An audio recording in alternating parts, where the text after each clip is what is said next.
All right, 6:42, time to bring in Tyler Orton from Business in Vancouver. Good morning, Tyler. Good morning, Steve. Lots to talk about with you, but let's begin with the inflation numbers. They're out from Stats Canada this morning. Yeah, not exactly the numbers that Bank of Canada would like to see, but it's not all bad news. Now, if we take a look at the numbers here, we can see that year over year, inflation went up 1.3% across all of Canada. Now, in BC, we're doing a little bit better. It's 1.7%. And when I say a little bit better, the Bank of Canada, they are aiming generally for about 2% rate of inflation. So if you take a look at the core index, this strips away all those volatile numbers that are prone to changing month to month. I'm talking about gasoline prices, food prices.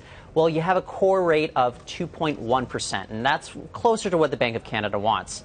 Here's the interesting thing. If you look at British Columbia, for furniture, sales are up quite a bit year over year. They're up 5.7% if you're going and shopping for a new couch. That's the biggest increase since November of 2013. But let's take a look at gasoline across all of Canada. That's down year over year, 13.6%, but it made a pretty big monthly gain of about 5.7% as well. So that's a little surprising.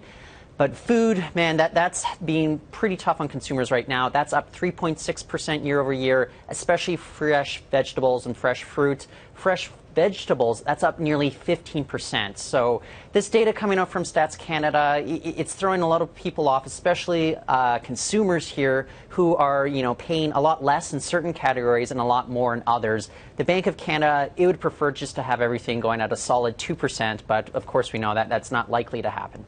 All right, let's move on and talk about Volkswagen because we all know what's going on with that company, and now we know a little bit more about what's going to happen as far as people who own those cars here in Canada. Yeah, well, it looks as if compensation is on the way. A judge in the U.S. ruled that owners there, of course, we had 11 million of these Volkswagen vehicles that were rigged to cheat emissions tests. Those are sold worldwide, 600,000 of which are in the U.S. So a U.S. judge ruled that compensation will have to be on the way imminently. We don't have an exact dollar amount right now, but estimates from a Reuters report pegs it at around $10 billion. Now, of course, Volkswagen told shareholders last year that it had set aside $7.3 billion for compensation. So that seems as if this could be a much more wide-reaching cost problem for Volkswagen than originally anticipated. So this U.S. ruling, it's going to have big impacts worldwide, and I would expect that Volkswagen is going to have to pay out even more than it expected to.